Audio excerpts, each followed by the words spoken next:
Well, good evening from a very, very wet and windy Essex night here.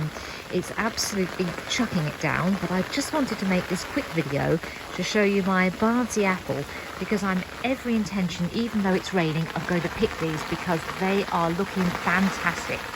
You may remember I love this tree. It's the variety Bardsey, which comes from a little island off the coast of Wales, and it's very, very old heritage variety, which I really, really love.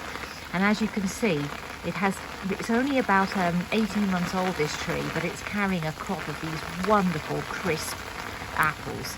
And despite the heavy rain, I'm going to attempt to pick this little crop and show you. So here goes. So here's the first one. Oops, just dropped him. There we go. So that's the first one. Look at that. I mean, it's blemish free. It's absolutely lovely.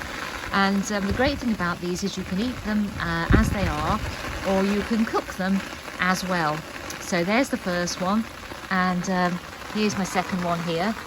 I've a mind to leave the other one on the tree because there's only two of us at the moment in the house. So I think I might leave that one. But look at this. Absolutely wonderful. Two gorgeous Bardsey apples. So these are usually ready in September, so here we are, early October. And the only thing I'll do with this tree now is leave it until the winter, and then once winter set in, I'll give it a very light prune. Not very much, because it's quite a small tree, and I'm going to encourage it to grow. But isn't that wonderful? Look at that. It's the joy of growing your own. You can't beat it. So we'll come out and we'll pick some more things hopefully tomorrow. I've got a nice pear ready, so I'll show you that. But for now, I'll leave you with a beautiful Bardsey apple tree and a very, very wet night in Essex, UK.